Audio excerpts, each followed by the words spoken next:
Good evening, good evening, good evening. Yes, it's Tuesday night again, and you got the Urban Sentinel live show. I'm Reginald Kearney, or Reggie Kearney. I'm the publisher of the Urban Sentinel magazine, also. And also, I head up the Urban Sentinel live show on Tuesday nights. And hey, we got a show for you tonight. We got our girl, our friend of the show, Raven Thistle. She's going to talk about her new book. We're going to talk about how to cope with the holidays. We're going to just talk. We haven't had her on here in a minute because she's been very busy, getting her book out and published and ready to uh, bring to you guys, and it's ready. So we're going to let her talk more about that. But let's rock and roll, Raven. Where you at, girl? Where are you? Hello. Hey, Thank you how you for having doing? me back. It's been a hustle between us to get me back on the show. You ain't joking, I mean, you writing a book and everything, you blowing up and stuff like that, so been kind of hard.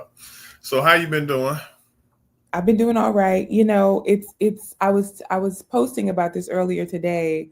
A friend of mine told me that she was concerned about me while I was in the process of writing this book. And she was right to be because, the process of writing has really taken me out of my normal jovial and optimistic kind of personality, Mm, going back to sort of relive and revisit some of the most difficult things I've ever been through so I could really remember and connect to the reader on what it's like and what I did, to apply the tools I've learned. So, how I've been doing has been, honestly, just really up and down on this journey. And I'm affirmed by the process. I healed even more in the process of writing the book.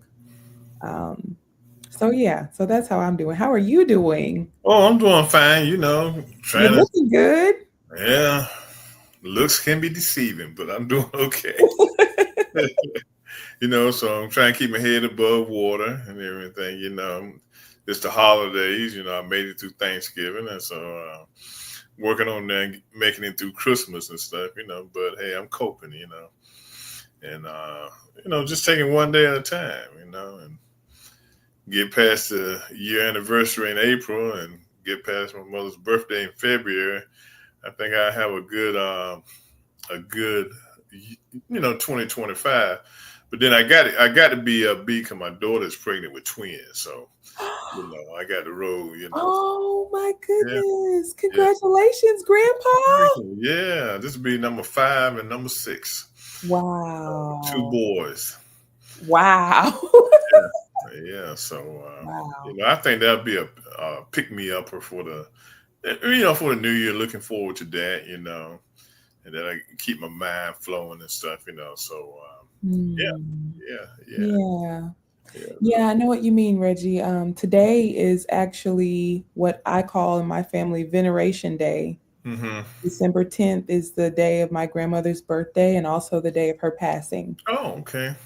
She was my bestie. And so every year on this day, it's a day to honor her, remember her, share stories. I usually cook a big meal of all her favorite foods. And, um, we just honor her. We pray, over her memory and call around and share with the family just the good energy and memories of her spirit. Mm-hmm. So it does make the holidays, different when Right. the matriarch of the family is no longer with us. Yeah. Yeah. It does. It does. It does. So what advice do you have going forward for people at Christmas time on coping and dealing with the holidays? Well, I mean, do you mean specifically when it comes to grieving through the Yeah. Yeah. holidays? Grieving for the holidays. Yeah, grief is really a really beautiful part of being human. I always say that grief is the experience of when your love for somebody lives longer than they do. Mm-hmm. Um, and it's something to really honor and sit with. That pain that we feel is just the continuation of love that we have for someone. Love is so powerful. It's the only thing that we know of really in our existence that outlives that goes longer than our life. Mm-hmm. Time can't stop it, distance can't stop it, even death can't stop it. Um, so when it comes to the grieving process, the first thing is always to honor where you truly are and not to rush yourself through whatever it is that you are experiencing right now. There's no rushing it. There's no faking, that you're okay when you're not. Allowing yourself to cry, allowing yourself to experience joy, to have the happy memories, to have the complex, sometimes when we're grieving, it's complicated. It's not always a death. Grieving sometimes happens when a relationship is just different. It's not what it used to be, or maybe the relationship's over and the person is Right. not in life anymore. So all the different types of grief, a friend of mine was sharing that she was really missing and nostalgic for the way Christmas used to feel when you're a kid. Hmm. And that's a type of grief as well that we can experience. So the main thing is really to honor exactly where you are and do your best to be present in the moment right now. Um, Sometimes those feelings of nostalgia and pain for what we no longer have can overtake us if we don't have the right tools to bring ourselves back into the present moment and find the peace of right now, that you are safe, if you are safe, or whatever it is that you can be grateful for in the moment. Um, and also try to find community, try to plug in, even if it's not your favorite, your number one pick of a person or a group of people to spend time with. Right. Usually is helpful if Hmm. you can get around some folks, even if it's coworkers getting together for Christmas thing, or if you're a college student going to the campus dining hall, or find some place where you can actually sit down and commune with someone. I tell you, one of the things I still struggle with, something will happen, something good will happen, and oh, I'll say to myself, let me call my mother and tell her about that, and that's just, I mean, it's not, something I plan to do, anything like that, but I'm so used to doing that that when something happens, the first thing that hits my mind is that go call your mother and tell her about it. Yeah. And so that's one of the things I'm, still fighting, and I think that'll be something probably go on forever. Where I always think, well, I need to call my mother and tell her something. It's like sitting around Thanksgiving morning, I was saying, oh, I got to go call her and check on her and see how she's doing today, and then I caught myself and realized she's not here anymore, and I probably would do it again on Christmas Day too, and everything. So just trying to deal with those types of things, but having family around, for the holidays, and like I said, having family around for Christmas, and anticipation of the birth of my grandchildren, so that kind of gets me through, kind of gets me through. Yeah. Yeah. And and nothing replaces that phone call to mom, Right. And I know what you mean about good news, Yeah. finishing a book. That was something I used to talk to grandma about all the time, Right. and not being able to pick up the phone and make that call. It is painful and Mhm. difficult. Right. Um, So but I think, it's for me at this stage, it's creating new traditions, hmm not to replace the old ones, but to generate that newness of life, every season brings something else, right? So we have a season of loss, and then we have the winter time, and then we have spring. yeah. We kind of have to create that spring for hmm ourselves in those Yeah. new traditions. Yeah. Yeah. That's what I hear you saying too with your new grandbabies coming. That's a Oh point. yeah. Yeah. So I'm looking forward to for them to pop around, have some fun. Hopefully longevity will be good to me, and I can, get some good years in with them, spend time with them. So yeah, that makes me happy. That makes me happy. It's like the old folks used to say, when one person passes away, there's a replacement for that person. Hmm. And I was telling my wife, I said my mother's really trying to be funny, and, sending down having God send down twins. I said, yeah, Yeah, she's really trying to be funny. yeah, yeah. And I think it's really phenomenal also to remember that souls don't die, souls are eternal. Yeah. And so there is like it's a transition. Your mother's soul, my grandmother's soul, is not just vanished, from existence. That energy never dies. Energy Mhm. just continues on in a different form. Yeah. So for me, communing with my grandmother, I talk. When I woke up this morning, I just started talking to her. Happy birthday. I'm gonna make you a sweet potato pie today. Mhm. I miss you. The book is here. Just and finding ways to honor that person. And her last words to me was basically to forgive people and to make sure I have joy and laughter in my life. And so it's the day to day, honoring the laughter and finding that joy um, without forcing it. So, did you make that sweet potato pie today? Not yet. I have the sweet potatoes out to boil them. Mm, mm, But mm. I will be making that pie this evening. Right. Okay. Okay. Okay. Okay. Yeah, that was her favorite. Mhm. Last year I made her pound cake recipe, Right. and that was good. Okay. Okay. I just want to make sure you made that you made that sweet potato pie. If you were in range, Reggie, I would bring some for you and your wife. I bring I it tell over. you, you know, I love some sweet potato pie now. So do I. You, Now we'll sit you, around and have hey, some look. pie. Hey, bring it on, bring it on, bring it on. Yeah, but you know, it's the memories are good. You know, the reminisce and everything. You know we only here for a short time. We know we're not here forever. It'd be nice to be here forever, but we know we're not.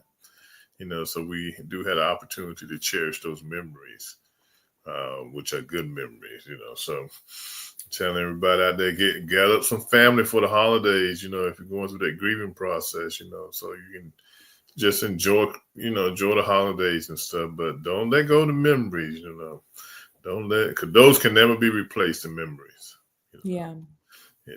those can never be replaced. Okay, well, let's talk about some other stuff. Let's talk about your book. Now, how many years did you work on this book?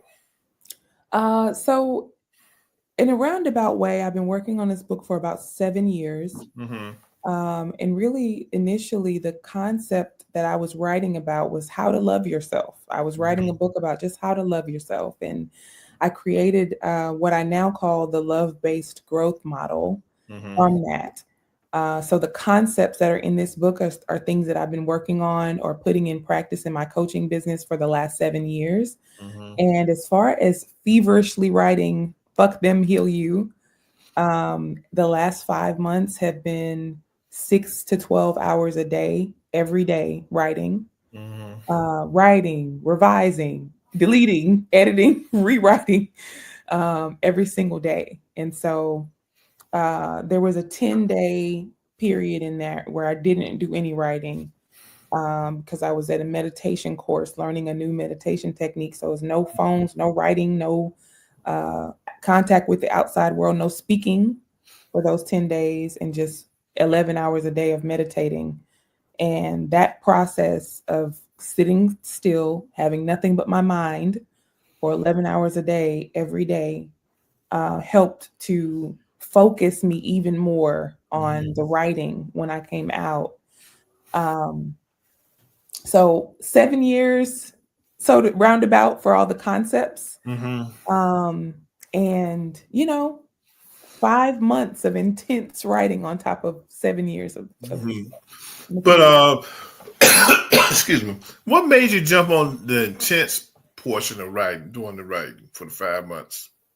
Um, so many things.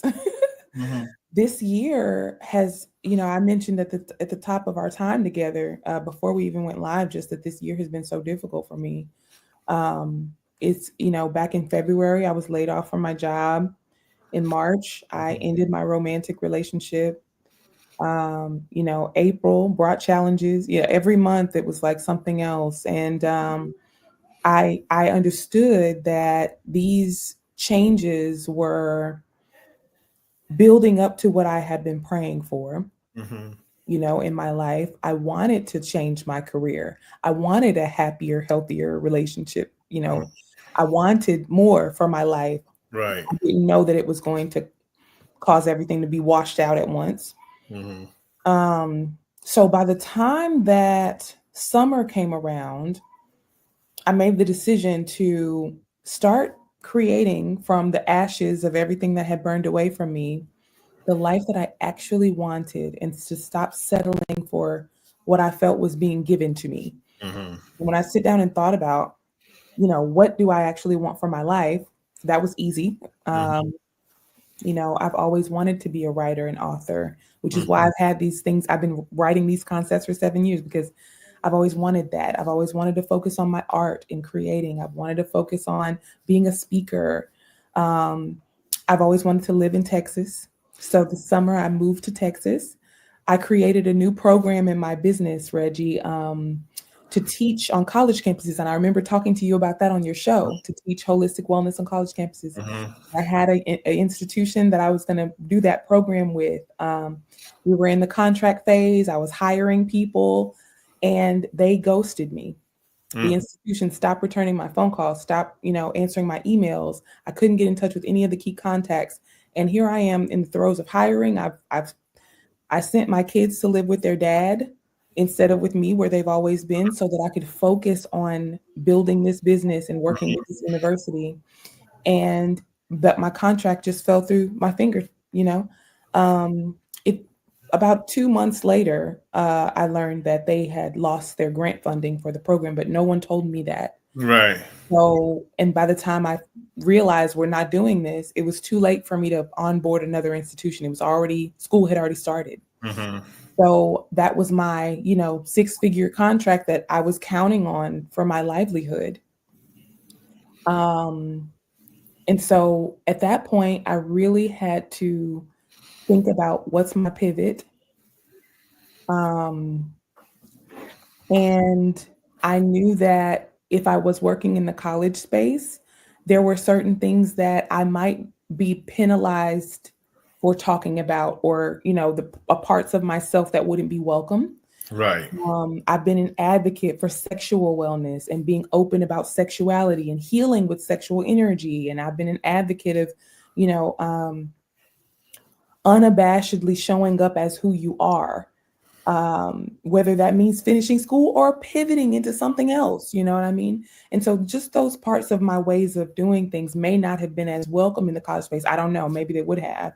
And Right. so I decided, okay, well, since I still don't have a big brother kind of breathing over my shoulder, telling me what to do and what's acceptable and what's not, Mm-hmm. what is the most risky thing that I want to do?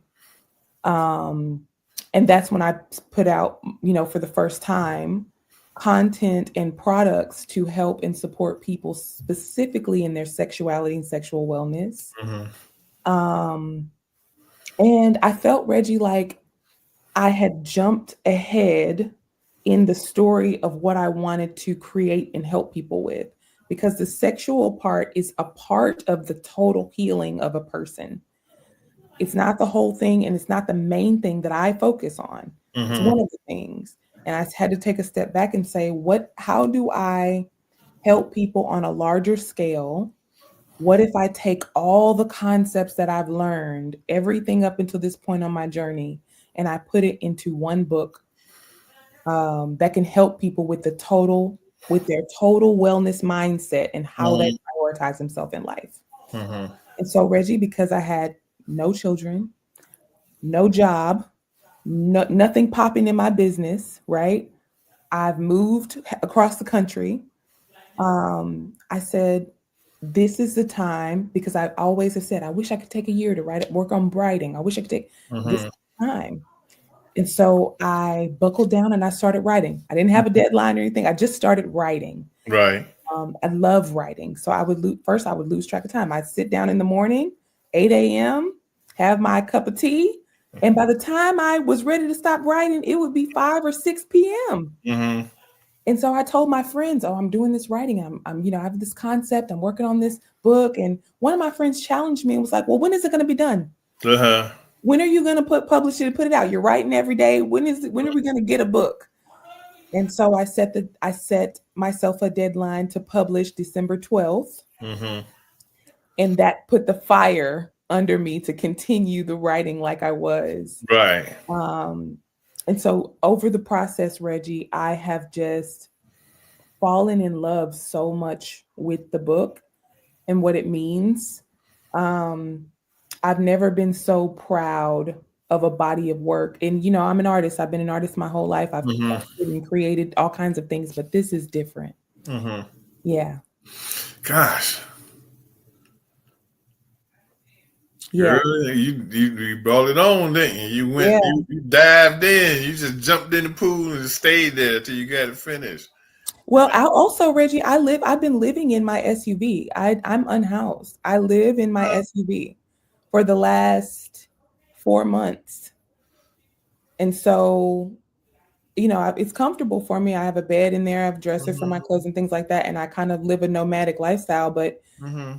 with me being totally detached this way, it's like it's motivation, Mm-hmm. you know? I'm Well, motivated to do this. it's probably like you just had the space and the time and no distractions, and you could just go for it, and immerse yourself in it, because you didn't have no distractions. Yes. You didn't have no distractions and everything, So Yeah. that was cool, that was cool. Well, look, did the university ever call you and tell you what happened? No, I had to, Yes. they didn't, but I have a friend who works there, Mm-hmm. and I just told him, look, like this really derailed a lot of things for me. Mm-hmm. And I lost credibility in my business. The people who I was hiring, they were like, well, this whole thing was a scam. Anyway, Yeah. it really made me look bad. Mm-hmm. And as a woman of integrity, I couldn't give them an answer as for what happened because I didn't know. Mm-hmm. So, I reached out to my friend that works at the institution. He asked around, Mm-hmm. and he found out for me that the grant funding was supposedly lost. But to this day, I still never got any responses from the key contacts there, the vice presidents that I was working with there. Because all they had to do is just get on the phone and say, "Look, Yep, hey Raven, this is what happened. We lost our yep. grant funding." Or even to let me know that that was a possibility, Yeah. because they were speaking with, so, oh yes, right, we love this, we're gonna, and then just nothing. hmm Now, are you going to try to do that concept again? No, I've changed the concept. Mm-hmm. Instead of me having a solidified contract with an institution, Mm-hmm. now the Empower Ed program is a speaker circuit where colleges can hire me to come and do workshops Mm-hmm. and or an entire full day conference on their campus for the students and the faculty and staff. Mm-hmm. But Mm-hmm. it's not like a whole, like I'm going to be your dedicated person for the year Right. anymore. Right. Now it's like I'll come for a day, maximum of 2 days. Okay. Yeah. That's a good way to do it and everything. Mhm. So you basically self-published your book. Yes. Okay. Yep. Okay. Okay. So you probably saved a lot of money doing that, doing your own editing and rewriting and all that kind of stuff instead of passing it on to an editor and letting them do it for you. Yeah, at first I was doing it for that reason. And I have a few friends who are writers, and they're really talented, extremely smart women. And I asked them if they would proofread the book for me. Mm-hmm. And as I was going through their proofreads, I was like rejecting all of their edits because I liked it the way I want. I wanted it to be my words Mm-hmm. for my reader. Mm-hmm. So that taught me that, like, okay, Raven, you can trust yourself. This is, Yeah. yeah. Yeah, most definitely, most definitely. So, what did your friends say when you decided not to use their? They were down. I mean, they were like, it was already good. You didn't need our help. Like, we Right. just, so as far as like, hey, you missed a comma here, consider Mm-hmm. putting this sentence at the beginning of the paragraph, that type of thing. Right. But Right. I Right. didn't let anybody change anything. Right. Right. Yeah. Yeah. Okay. Now the big question is, okay, let me find my book here, my book cover and everything. Because I was just looking at it. Okay. Now, how did you come up with this title? Oh Let yeah. them heal you. Tell me, how did you come up with the title? I feel like I've been saying that for years in so many Mm-hmm. words. I feel like that's how I live my life. Um, but the title actually was something else. About maybe 3 months ago or so, I had a Mm-hmm. different title. And I called one of my girlfriends who's just a marketing genius. She's a Mm-hmm. realtor, she's a credit guru. And I called her and I was like, girl, I just don't feel like this title is it. It's not doing it for me. It doesn't feel like me. It's boring. Uh-huh. And I was like, what if the title has profanity in it? And Uh-huh. she was like, huh, that's an idea. So she went to Chat GPT and she was like, put in a prompt that this is what the book is kind of about. We Mm-hmm. want to use the F word. Like, give us some ideas with the F word. And we kind of took a little bit from here, a little bit from there, and Mm-hmm. put together, fuck them, heal you. And when she said that, I was like, that's the one. We had Mm-hmm. like 5 or 6 ideas, but I was like, no, it's Mm-hmm. fuck them, heal you. That's the one. Mm-hmm. Yeah. Yeah, when I saw it last week, the title, I said, Yeah. huh? Oh, okay. Right. It's a catchy title, you know. It's, Yeah. and it should have book sales, okay? You I know, sure hope so. when people go to purchase it, I got to find out what this book is all about, So Yeah. that's good. I That is hope they understand right from the jump. It's fuck yeah. them, heal you. And then the subtitle is remove every obstacle to your well-being. Mm-hmm. And in the introduction to the book, I tell you who is them, right? Because that's the question. And if you like, I read just a brief excerpt to Yeah, tell, go ahead. Yeah, yeah. So, yeah, to tell you who is them. Let me just mhm. pull it up real quick. Okay. Um, them is well defined here.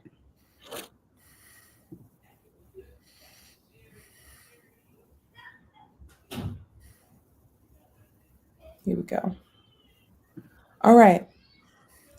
So it says in this book, them includes everyone and everything that's an obstacle that's obscuring your focus, your vision, your access, or your desire to heal. Them is your micromanaging boss whose leadership style is chipping away at your confidence and your personhood. Them is your internalized sense of unworthiness. Them is the fake friends who make cutting jokes. Them is your fear of being alone. It's your fear of letting go of something that you've worked hard for. It's the ex that never apologized. It's your limiting beliefs. It's the congregation that you're scared will gossip about you if you get therapy or a tattoo or a girlfriend. It's your shame. And the list goes on. So we are saying fuck all of them Mm-hmm. Mm-hmm. and learning exactly how. Chapter 1 is fuck them limiting mindsets. Chapter 2 is fuck emotional reactivity, being a slave to your emotions. Chapter 3 is fuck them people. And so on and so forth. Whatever's blocking you from Mm-hmm. being well and healing. Mm-mm-mm. So, okay, how many chapters you got in the book? It's 7 chapters long. 7 chapters long. Each chapter starts off with "fuck you." Well, not all of them, but the first 5 do. Uh, Chapter 6 is called Let That Shit Go. oh boy. And chapter 7 is called Heal You. And it's Mm-hmm. about your ongoing journey forward. Right. But I didn't just create a book, I also created a course to accompany that book. And in the course, there's a module that goes with each chapter, and I teach Mm-hmm. you a somatic healing techniques. I teach you how to Right. take it further and actually apply the concepts to your life. Mm-hmm. And I also have created a membership community because once you start taking on the attitude that you're going to prioritize your healing and your wellness and your own soul's intention in life first, you're going to lose some relationships. You might have to walk away from some opportunities. Mm-hmm. Healing can be very lonely when you truly prioritize moving forward in your life. And Mm-hmm. so that's why I created a membership community so that people who read this book, take this course, and actually apply these things to their life, don't have to go through healing alone. Mm-hmm. So in the membership community, you get access to other people who are like-minded and doing similar work, but you also get access to the course. You get access to weekly group coaching sessions with me. Mm-hmm. Um, and there's retreats, there's first dibs on different offers that come up. So membership is really, really special, the community that we're creating. Mm-hmm. Good, good, good. Now, what is the cost of your book? The book is $24.99 on Amazon right now. Mm-hmm. So if you type "fuck them, heal you" into Amazon, you'll only get my book. Well, um, yeah, I know you will. I ain't gonna, you probably got a whole page to yourself. yes, Uh-huh. and the membership community is $34.99 to join a month. Mhm. So how? Okay, uh, you really can't give us a count of how you're doing yet, because the book's not gonna come out till tomorrow. I mean, to the 12th, right? Well, it's officially not supposed to launch Uh-huh. until the 12th, but Amazon approved my book early, and Reggie, you're the first to know. So Okay, your audience is the first to know that the book is now up and available on okay, Amazon. good, good, good, You got good. the exclusive. Hey, all right, appreciate that. You deserve it, my friend. Make me feel big. Okay. You deserve it. You've been having me on your show for 2 years now. Do you Yeah, know? yeah, yeah. I was looking through trying to. I always try to find a link for tonight's show, and then I'll send it out and post it on Facebook and post it on LinkedIn and everything. And I just kept scrolling across your face. I said, you've been on this show quite a bit. Yes, I'm so Yeah, grateful you keep having me back. I love yeah. coming on your show. We always have a great talk. Well, I think what you offer is something that we need to have, and that's dealing with um, mental health. Okay, and I think that's important. That is Yes. important because we're just going through so much in this country now, and we just came out of these elections, and I think everybody's like they're down and out in their feelings and everything now because of some fact. Everyone anticipated there was going to be this big change in this country, and we were going to step forward into this century like a lot of other countries had, and elect a woman for president, but a black woman for president, and it didn't happen. And I think a lot of people, that enthusiasm just killed them. Yeah. Just killed them. Okay, so um, you know, people dreading the next 4 years, because that's something we're gonna have to deal with. We don't have no choice. We definitely didn't want to go through it for a second time, but we did get through the first time. So dealing with it for the second time shouldn't be that big of a problem, you know. But it's something we have to do, So we got to have them coping mechanisms to be able to cope with it. Yeah, You that's know? such a good point, Reggie. I know I shed my tears after the election, like so many others. So yeah, I think as far as coping mechanisms go, number one, always feel your feelings. Mhm.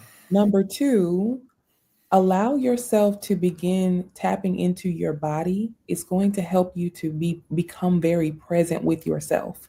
And it will also help you remain aware of what you have immediate control over, what's really happening with you. Your emotions present themselves as bodily sensations. Mhm. It's not always happening here and here.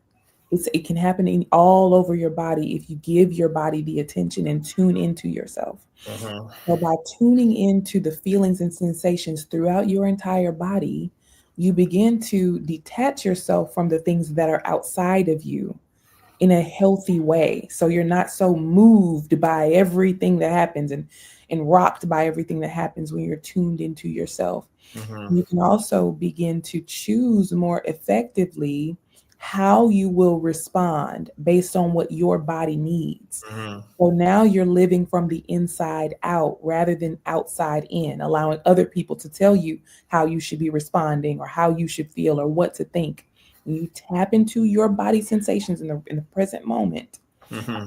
Healing begins just simply by observing what's happening. Um, it's so simple that we take it for granted that it wouldn't be effective. It Right. is extremely effective.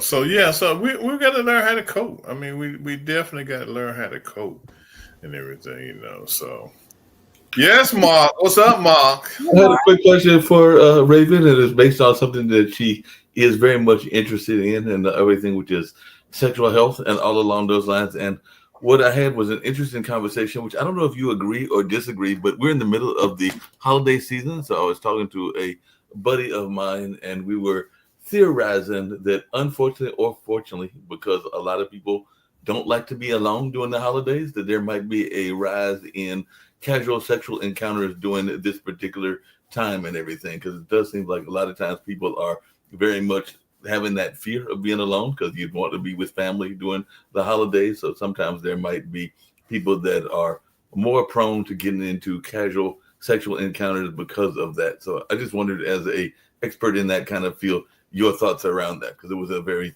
fascinating conversation I had earlier today, that people were feeling that this push toward wanting to be with somebody during the holidays, and maybe even getting pushed into situations that they don't necessarily need to be in or want to be in. But I mean, not that there can't be some good aspects of casual sex as well. But I just wanted your thoughts on this notion that some people may be doing it out of loneliness, for lack of a better term. Yeah, Mark, that's a great question. And there's a whole term for it now called cuffing season. Right. It's cuffing season. It's cuffing season right now where people want to put the cuffs Boy. on somebody just for a little while to make it through the cold months.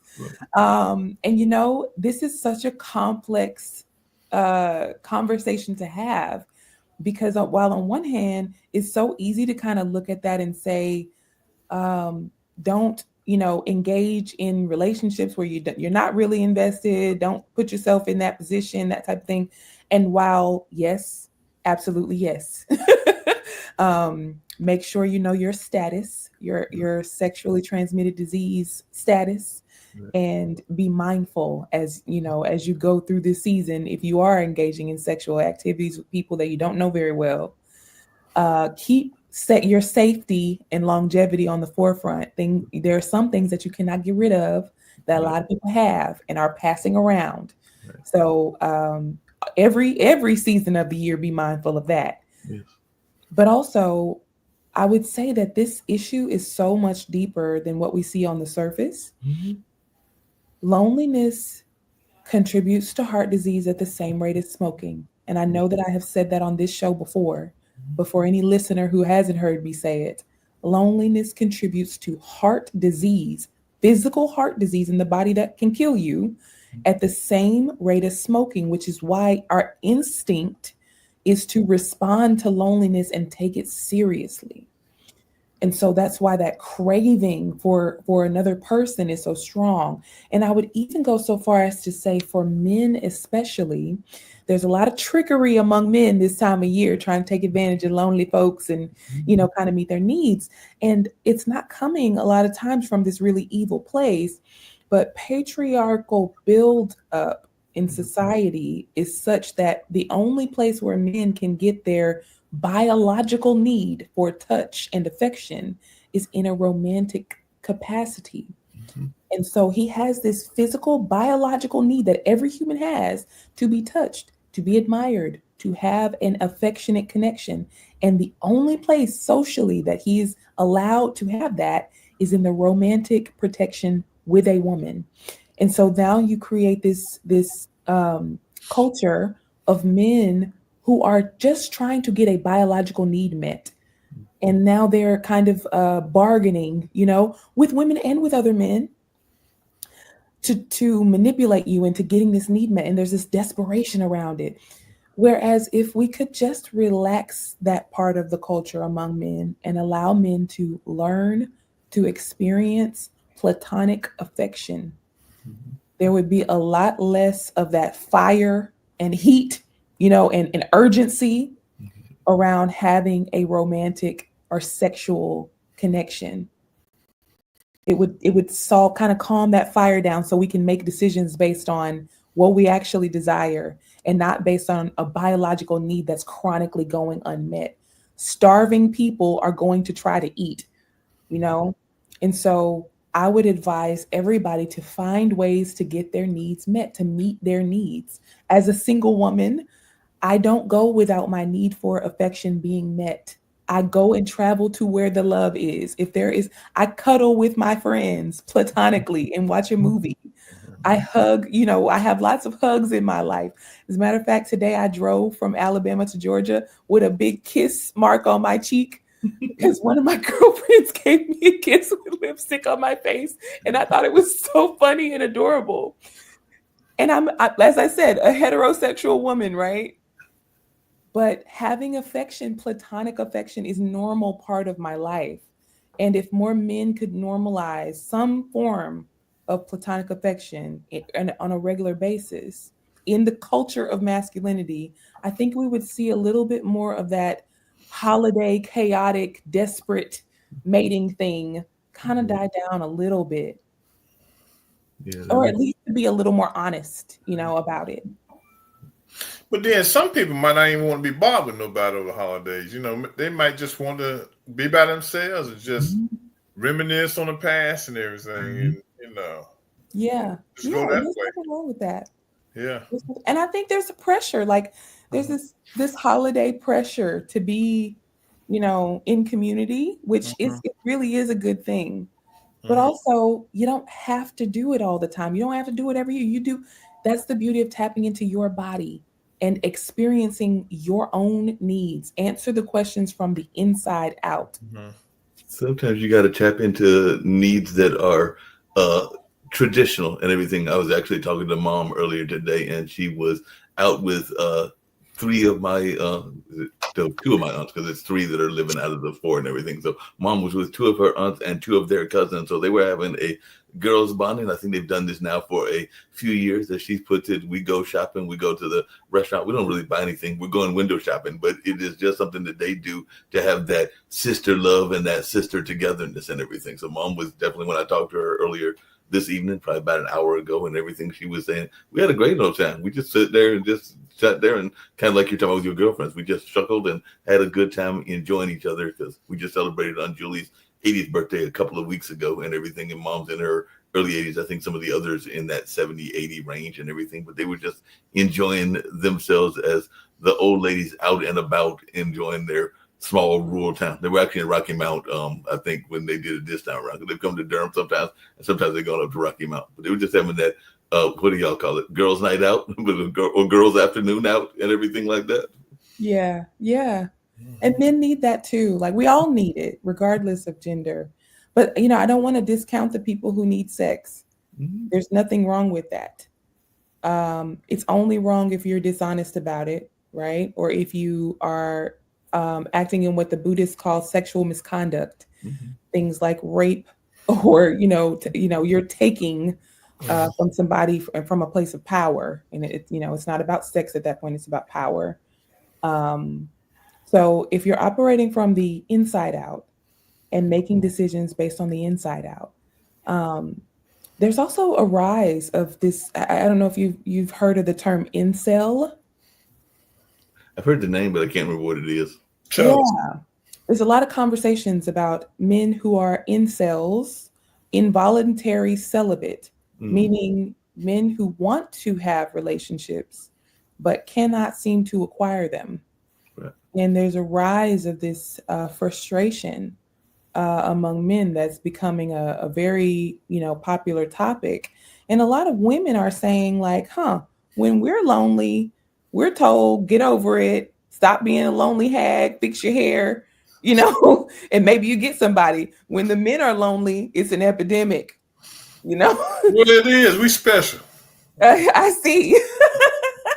So we special, But, it goes to show you how thinking and times have changed. I mean, coming up, being a young man at one time, you just out there to hit it and quit it, okay? That's what your thinking was, and everything, because you won't try to get married, you won't try to get, have a steady girlfriend or anything like that. So you just base out there hitting and quitting it. Now it's like evolved into something else different now. Relationships and things of that nature, has really evolved, from the time I grew up to where I am now, Were they catfishing you? Because definitely, I think last time Raven was on, I know that I have probably been folks that have tried to target or catfish me at least several times, wanting you to send this amount of money or that amount of money in order to get what they claim is a relationship. But there seems to be a whole rise in catfishing. Oh yeah, people are scamming. People are scamming out here. Be careful. Yeah. Watch yourself on those apps.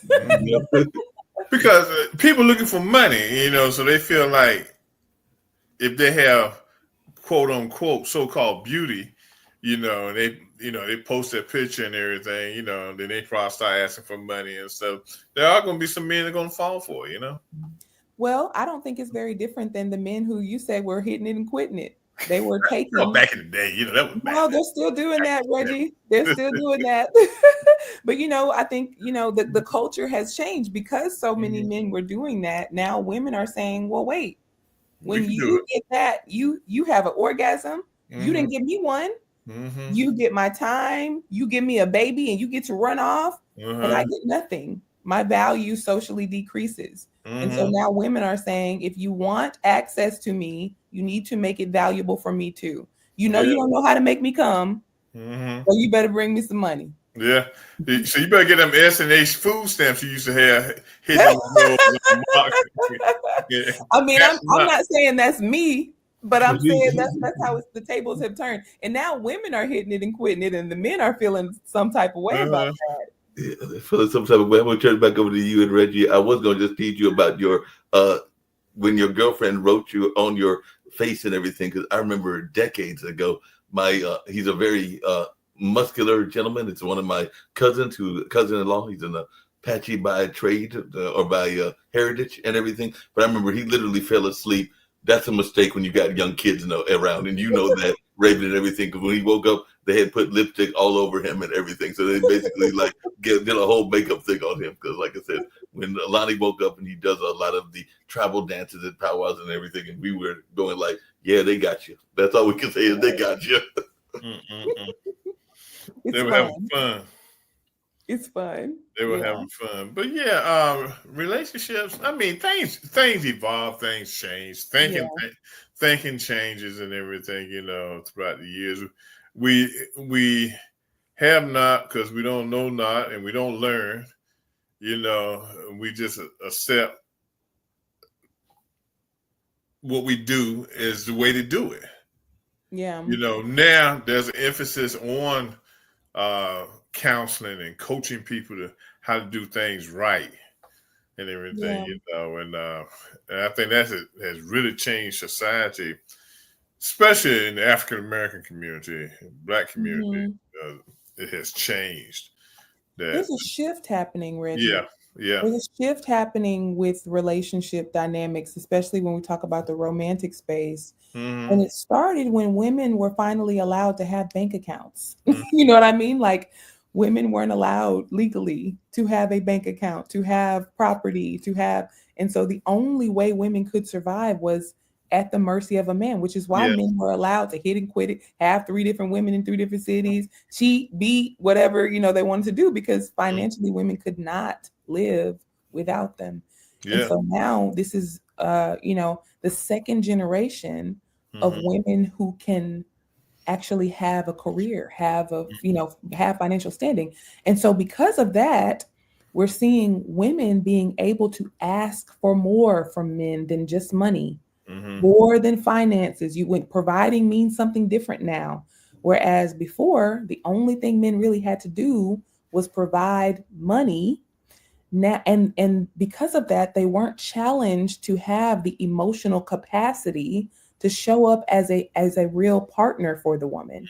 Now that women have their own money, they're like, you got to be able to meet me here, because now you got to be able to meet me emotionally now. And so men are catching up in that skill set, going to therapy now, because the society wasn't putting the pressure on men to provide in that way until now. And so in the process of that, now we're finding that marriage is no longer a survival necessity. Now, having a romantic partner is not necessary for survival for men or women. And so now what we're looking for is a spiritual partner. We're looking for somebody who can complement our growth, our healing, our well-being, our progress in life. And the search for that is a lot more complicated than the search for somebody who can cook and clean or somebody who can pay the bills. Everybody knows how to cook and clean now. I meet men who can cook and clean better than me, all the time. Right. And so if my value as a woman was just, oh, well, I can be pretty and I can cook and clean, and that's all I can do.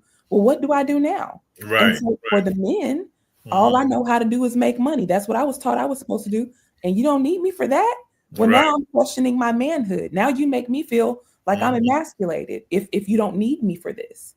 So now we're watching this unfold where people are trying to some people are trying to hold on to like what was working in the old system. And you got some people who are pushing extremely hard for a new system.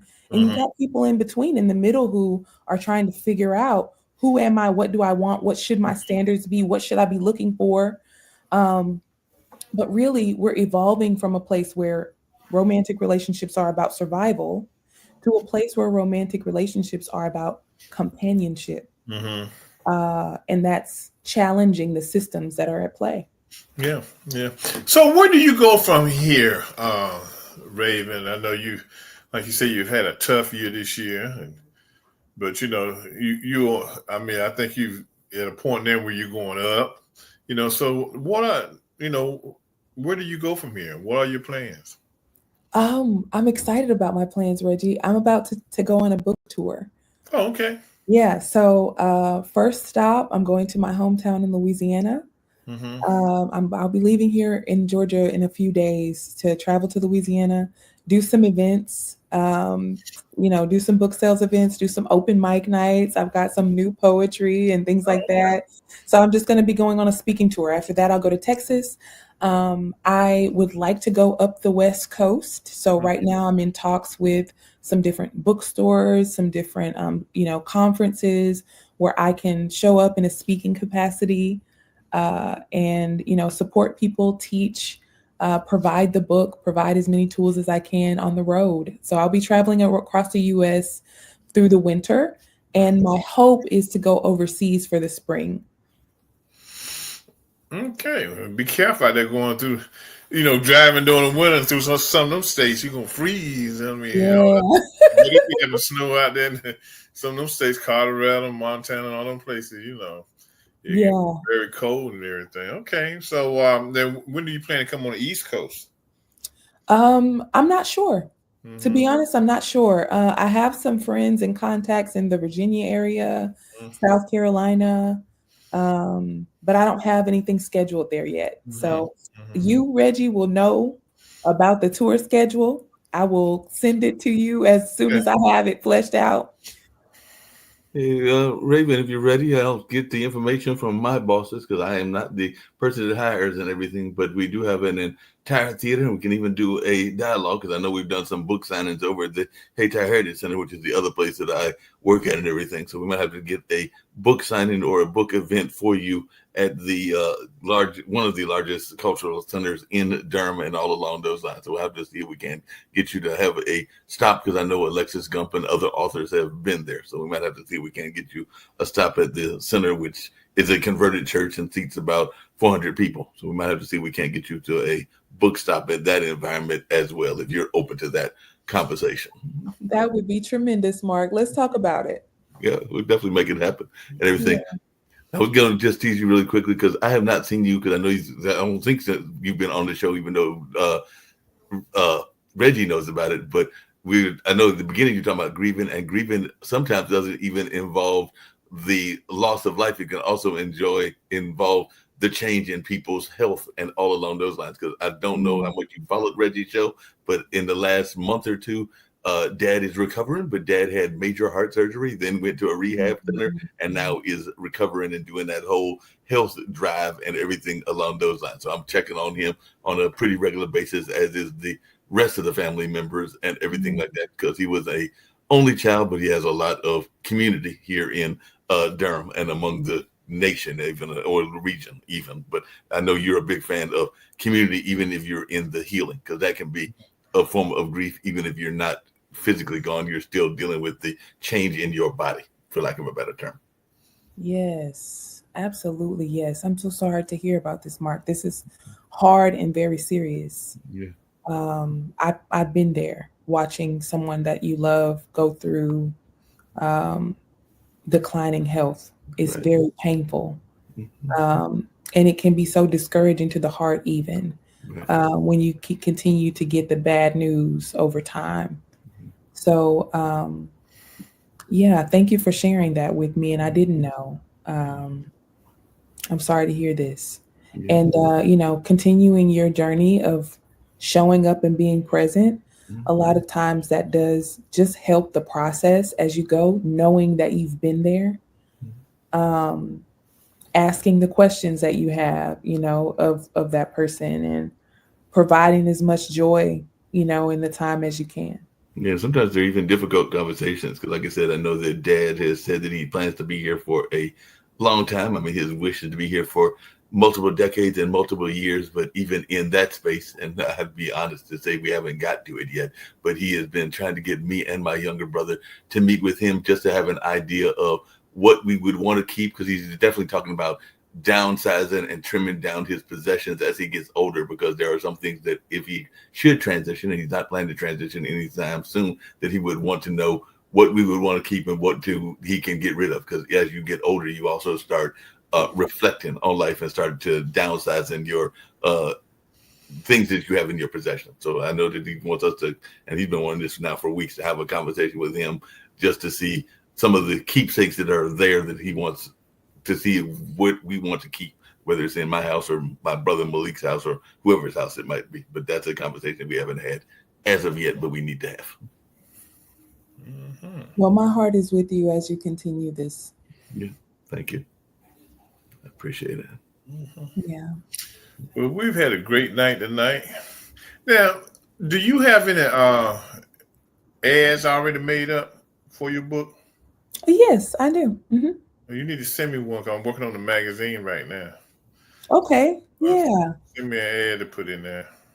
Wonderful, Mark. Just let me know the dimensions that you need it in, and I'll make sure it's correct and ready to go for you. Just send it. We'll crop it and do everything we have Okay. to do, to fit the magazine. So Nice. throw a little bio on there, and then throw your, well, it's obviously the book name will be on the flyer, but just throw a little information on there.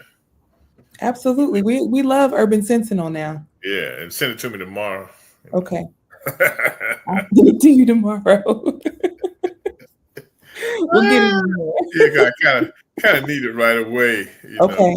To get it done. Do you have a video we can run it? Yeah, and then like I say, if you have a video made of, I can use that prop into the next. I'm gonna do one more show next week, and then I'm gonna come back after the first of the year. Okay. Everything, so I don't know if I will have a video ad by that time or not, but I can get you the the print one. Okay, yeah. So thank you. Gotta hook a sister up, Thank you. I always appreciate your support. Yeah, we got. I mean, the one thing about the Black community, we just don't know how to help each other.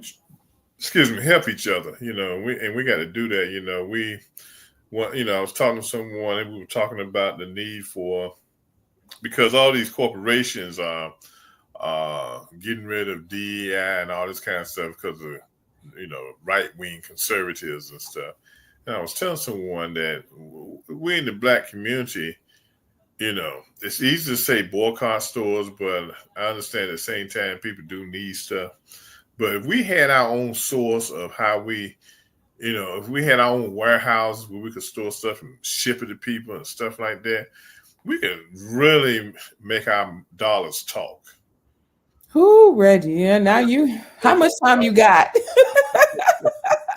We could really make our dollars talk, and we don't make our dollars talk. Because everybody was saying boycott Walmart, but I know here in my neighborhood, in my area, a lot of these folks, this is where they shop at.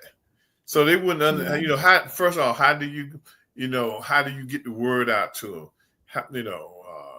Let them know the importance. How do you teach them and everything about boycotting and why we're boycotting and stuff? They don't know. Hey, they need a dollar bar of soap. They know they can go to Walmart and get that dollar bar of soap. They don't go to the dollar store.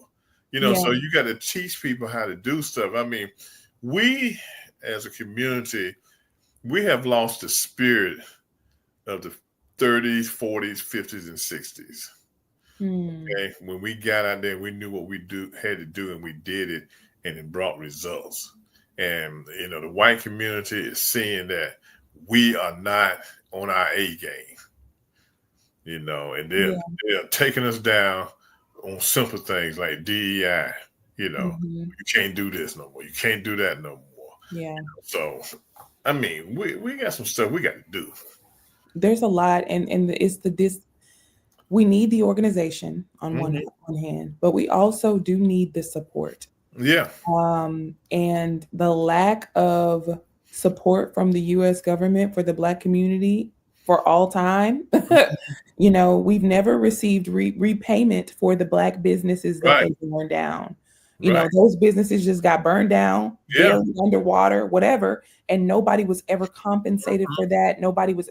And so the Black community has tried decade after decade. And I think what we're witnessing now is the aftermath of just being steamrolled by really the U.S. government and our fellow man, decade after decade. So for the last probably, I would say 3 decades, you've seen, and then, really the drug epidemic was really the last straw for the time and season where Black people were collectively working for elevation as a whole.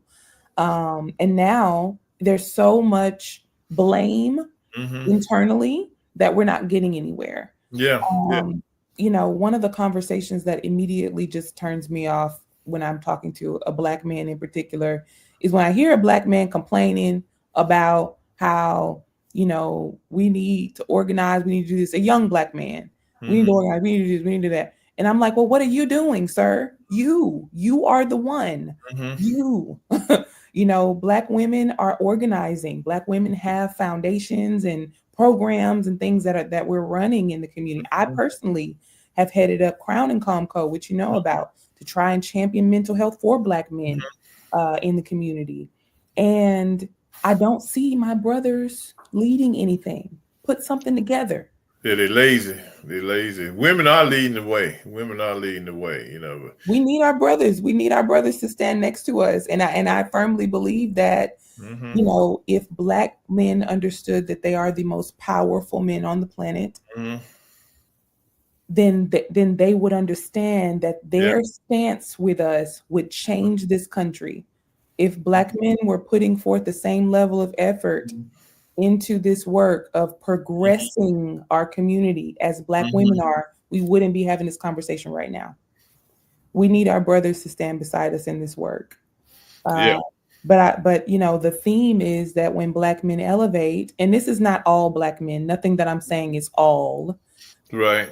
But there's a theme of when I make it, I want to erase my Blackness. I want to escape my Blackness and not work to support the Black community as a whole. And I none of this is meant to be an attack. It's my observation and my hope is that we will start to see more of this. I love seeing in the exit polls, almost 80%, I think, of Black men voted for Kamala, and 90-something% of Black women. And so, there's this thing happening, Reggie, called the Great Step Back. Black women have decided we ain't doing shit else. We have been leading. I like that. We are going to sit back and sip our tea and relax and watch and wait for everybody else to catch up. Yeah, you notice you haven't heard anything else about the march on Washington. Because when I'm not marching nowhere. I'm not risking my life. when the sisters came out and said they weren't going to hook up with the white women, it died. The whole Yeah, concept died. They might end up having something smaller, but it definitely ain't having nothing larger because the sisters done said, white women, we finished with you from there. We through. mm-mm. You Y'all know, do what you gotta do. yeah, I y'all on mean, your own. I started a group on Facebook, a Hmm. 4B group for women who want to, support each other. Hmm. Um, and I was surprised, by the turnout. I have about 500 women in that group, and Oh, okay, good. I started it just after the election. Hmm. So women are wanting to do something, Yeah, but what I'm yeah. seeing is like it's just there's a lot more anger than there is action. Yeah, and you're right about that. I think we're looking for something new and different, but we got to act quickly because they're killing our programs and Yeah. everything. And we got to create programs that they cannot touch us with. We got to create programs where we don't need the government to come in and help us. Uh, we got to have our own private equity funds, things of Mm. that nature, where they can't tell us who to lend the money to and everything, because they're trying to kill them sisters down in Atlanta. They're trying to break their back, you know, because they are just giving money to black entrepreneurs and stuff, and they're trying to say that's discriminatory.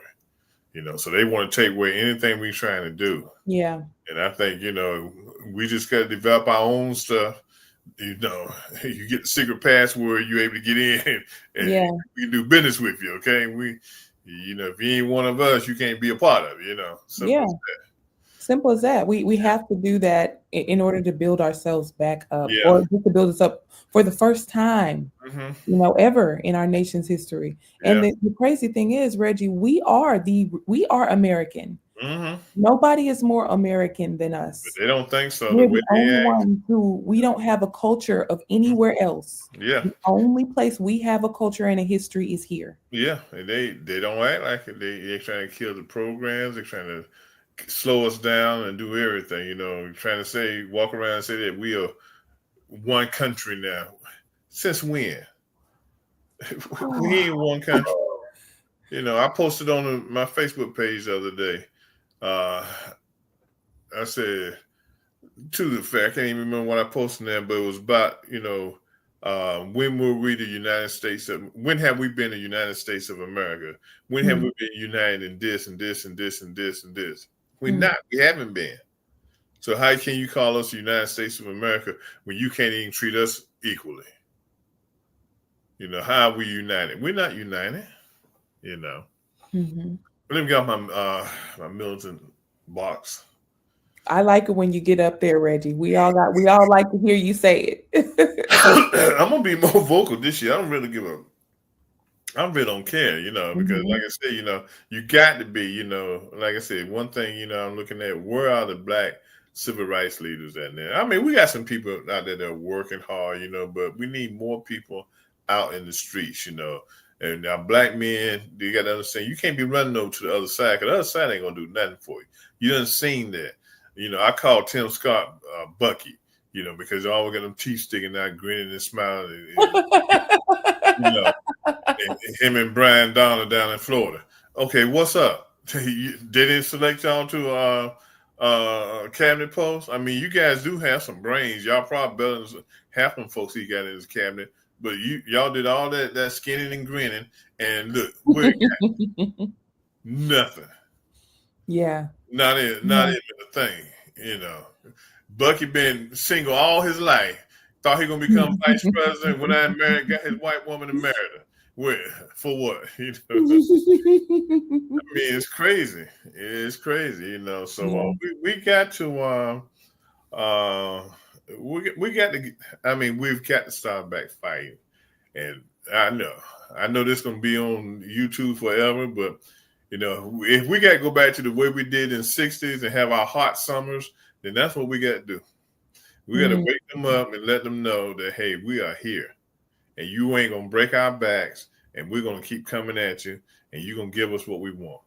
Under this Trump administration, I don't believe is the time, because No, they're talking about they're going to physically harm people, and the police will yeah, have no immunity. Yeah. Well, It's not the time for Black people to be protesting, brothers, yes, it is. sisters. Let me tell you something. This stuff stays in the history, but the thing is, if they attack us, we attack them, and that's the thing. We started lighting up their butts. They'll leave us alone. They ain't crazy now. They are crazy, Reggie, and that's the thing, that they have gained the power all of this time by being the most violent. Yeah, but see, this is the thing. We've got to move ourselves along. We can't let them keep us down, because if we do, they're gonna keep us down forever, and we got to fight back. Reggie and Raven, there was actually a comment on that, and I don't know that I necessarily agree with him, but I see where he was going, and I see where you're going, Reggie. But I know that after the Daniel Penny case, the member of the BLM actually came out and said that we need to have vigilantes and everything like that. So I don't know that we necessarily need to do that, but that is what he called for, was like vigilantism and everything like that. So that could be kind of risky at this particular day and time, kind of to what Raven was saying. We got to wake them up. We can't wait 4 years. Okay, here's a fool that said you might not have to vote again. Okay, give me your vote this time. You might not need to vote again. We don't know what's on his mind at his age. Senile as he is.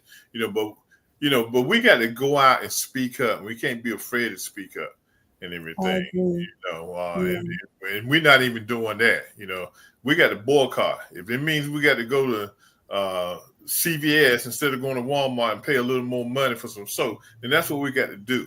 Okay. I mean, I think, Reggie, I agree with you, but also we are not prepared as a people for a boycott. Realistically, right? We're not. Our communities don't have a Black-owned grocery store. Yeah, our communities don't have anywhere else to buy soap, like you said. Yeah. So they've monopolized. They've crowded out Black-owned businesses. Yeah. And so when it comes time to boycott, we don't know. We don't even have the skills. We don't know how to make our own soap. Yeah. You know what I mean? But there are some Black people, there are activists and leaders who are teaching online, hey, this is how we do this. This is how we homestead. This is how we, have community farms. And, but it comes down to that complacency within the systems that have been built. There's so much complacency from oppressed people in general. Yeah. And the people who are hustling, to keep the status quo, they already have the money. They already have the power. Yeah. And so in order for us to, take up space, there has to be some taking back. But we also have to share the wealth amongst ourselves in our community. We have to share the knowledge. And we have to be willing to receive that knowledge from one another. And so, keeping the battle of the sexes alive in the Black community is a big part of that strategy to keep us so divided that we're not able to move forward on things. Yeah. The discrediting, like the trying to keep misogynoir alive. Don't listen to her. She's a woman. She's gonna. She's invalidating your masculinity with her money and her opinions. Keep her quiet. That's how we like women, quiet and cute. Like that whole ideology in the community is causing Black men, rather than to be our partners, to want to own and subdue us when we have value to contribute if we just work together. Yeah. And the thing is, yes, we don't have our own businesses, but like if we find businesses that support DEI and things like that, then we need to pour our money and support those businesses. Okay. Target is still in the DEI business. Okay. They're not fearing the backlash of conservative right wingers. So what you do, you get people in training, talk to people, move your money from Walmart and go to Target or go to the Dollar General, something like that. Those are the kind of things we're gonna have to do, because what the idea is that when they look at that balance sheet a year from now, they can say, "Dang, we done lost 20% of our business." Yeah, we took it somewhere else. Yeah, because the Black dollar at Walmart, in particular, the Black dollar is is a big part of their bottom line. And counting us to buy from them. Yeah. And on this is on the record, right? We're live, and this is going to live on YouTube. Fuck Walmart, okay? Everybody, and fuck everybody who's anti-black, for the Mhm. record. If Yeah. you're anti-black, literally hear me say it Mhm. loud and clear and ring it through the ears for the times, for the ages. Mhm. Literally, fuck you. Yeah. And black people, we not only do we deserve better, but we Mhm. can create better if we Mhm. focus, if we work together, if we are, and there's that organization that's needed. And the same is true for this women's movement. I look at this 4B group or a 4B inspired group, Mhm. that I started. And I've just been observing for the last month or so what the conversations are like, where the women are thinking about. And a lot of times it's just the anger, that they're just stuck on the anger, and nobody's thinking about the bigger picture of how are we going to secure our bodily autonomy rights? Mhm. How are we going to make sure that women have access to midwives? Mhm. How are we going to make sure that we protect Black women in birth? The Mhm. same kind of thing that's happening on the scale with women is the conversation that should be happening on the scale with Black people as well.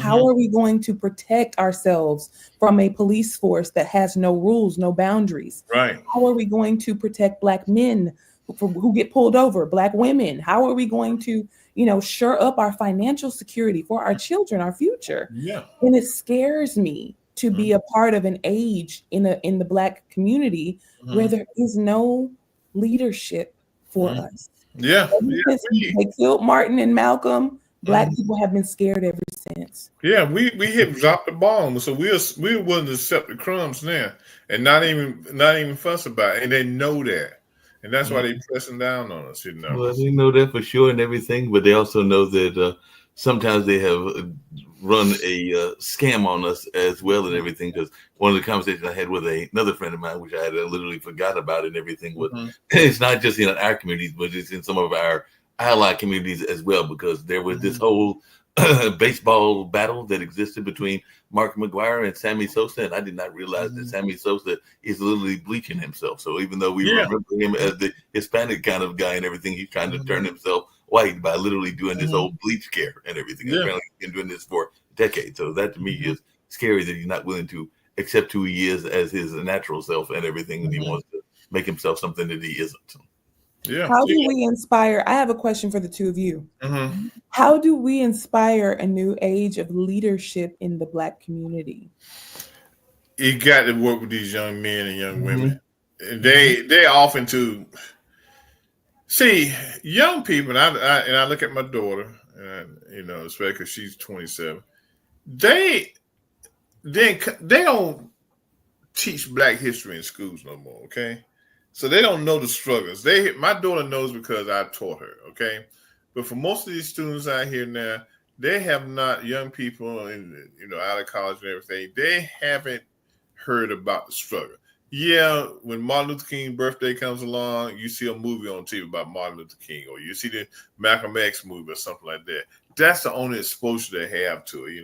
In the books that they're using in secondary schools now, they only give maybe a half a page or a page to Black history. That's it. So the kids really starting in high school don't even get exposure to it. So we got to figure a way how to expose the kids and let them know what the struggles are. Then too, we've got to stop as a community jumping on the bandwagon when something bad in our community happens. And then as soon as the thrill is gone, we gone. Okay. It's just like with George Floyd. When George Floyd got killed, everybody come out the house, jumped on the bandwagon and everything, rode that wagon. Then when the thrill died, when the officer was convicted, we came back into the house. Okay. You can't do that. You got to keep riding and riding and riding and I pushing think that. people don't know what to do though. Like people don't know what that means. Mm-hmm. Like, okay, I maintain my anger and my passion, but Mm-hmm. what do I do? What do we collectively do? Um, and I think the thing when I talk about leadership, Mm-hmm. when we had an enthusiastic, charismatic, um, voice like Mm-hmm. a Malcolm or a Martin, somebody who was captivating Mm-hmm. for the audience, but also who had the clarity and foresight of what needed to happen next, a Mm-hmm. plan of action. Mm-hmm. I mean, there are people who are like that, Mm-hmm. but I think there is fear, right? There's a fear of being that icon, being, targeted as that voice. At least that's how I'm perceiving it. Maybe that's not it. Maybe I'm wrong. Maybe there is no one. It's probably a mixture of a lot of different things, and that's probably one of the things too. Because I think too, we've gotten comfortable in our skin. You got to realize we can work where we want to work. I don't know how long that's going to be, but we can live where we want to live. We can drive the cars we want to drive, and so I think more of it is protecting my assets and what I have. Okay, instead of going out there, because like I said, they got one guy who's going around making these companies change how they do business. Okay, I'm gonna tell you something. If we came together, went to Bentonville, Arkansas, walked up into that Walmart office and set up an appointment and demanded to speak to the CEO of the company and said, "Look, we're gonna die trying, but we're gonna stop shopping with you all. We're gonna take those black dollars somewhere else." If we put pressure on him, he starts seeing his business going on, DEI would be back. Okay. The thing is, you can't take, and what's happening in this country now. Whites are scared that, and they know, and so they're scared. They know one day they're going to be a minority. Okay, so what they're trying to do now is pull away everything that they can to keep themselves in power. Okay, we've got to reverse that. Okay, we got to push back on them and say, no, it's not going to be that way. We still need certain protections. If we don't start doing what we need to do, the Voting Rights Act is not going to get renewed the next time it comes around, because they say, well, we let everybody vote. Why do we need a Voting Rights Act? Okay. The Civil Rights Act is going to be gone. Like you said, Trump is ready to give these guys immunity to do whatever they want to do as police officers. We've got to start marching, hollering, and going back. And then the biggest thing we've lost in our communities, Raven and Mark, is the black church. Okay. The black church was where everything got started at. Okay. But the pastors now, the preachers are scared they're going to lose their IRS nonprofit status. So they don't discuss nothing like this in the church no more, So we need people out here who are willing to give time and go to use technology, use whatever leverage they have to get the word out that we've got to stand up, because right now we're sitting down. No, I I agree with agree. both of you and everything.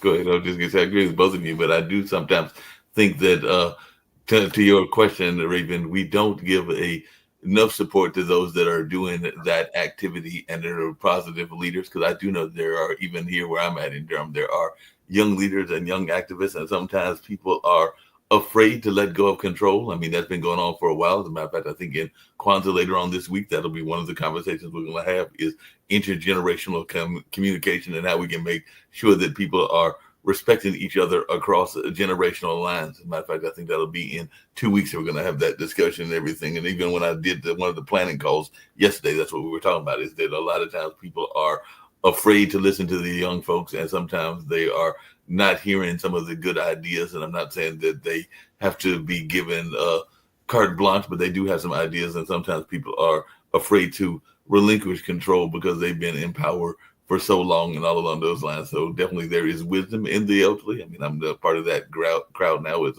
a 62-year-old and everything, but there is definitely some wisdom that can come out of the young people as well. And sometimes I think that we don't give them enough do listening, and we think that they're not doing things when they actually are. And even this notion when y'all were using the soap example, I can tell you some people that right now know how to make soap and have the homemade shea soap that you can literally come to their stores and buy it, but it's not in corporate America. So I do think that sometimes we need to support our small shops as well, because a number of these people are not in corporate America. They're in small things. I even mentioned the black bookstores. Unfortunately, they have been dying left and right and everything like that, but there are still a few black bookstores out there. So we need to support those smaller businesses that are out there and that are doing some positive things in that way. So I do think that there is more hope than we're maybe given credit to, even in terms of some of the young voices. But I mean, even to your point, Reggie, our churches haven't necessarily highlighted some of those leaders. Our black press hasn't highlighted,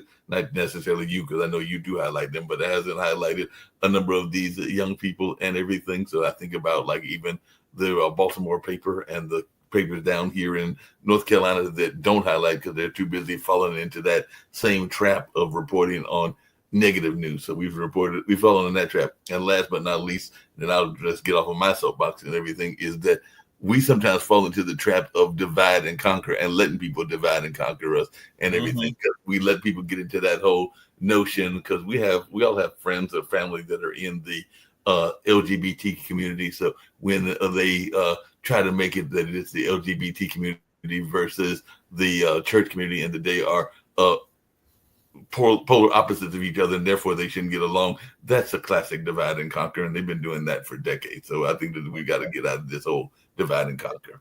Well, look, guys, I love y'all. We talk the rest of the night. And we could literally sit here and talk the rest of the night, but I got to see the man in the morning for a little while. But to my listeners, if you stayed on, we went a little past our time and everything.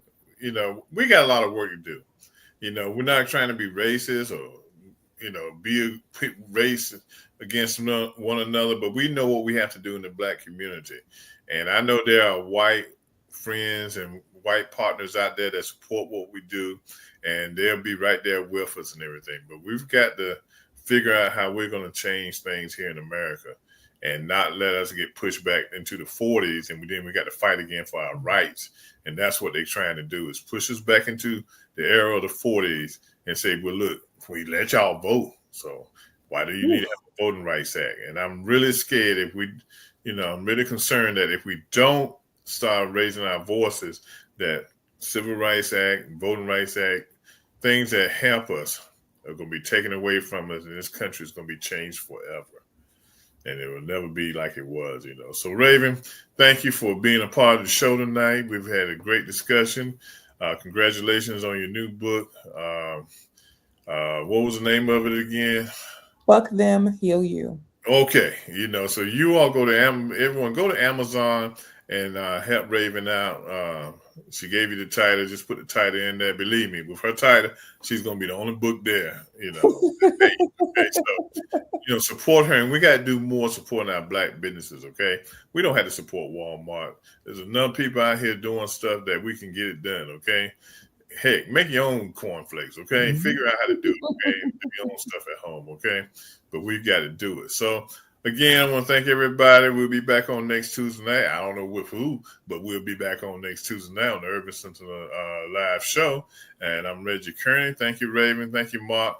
Y'all have a good night and see you next Tuesday. Take care. Good night.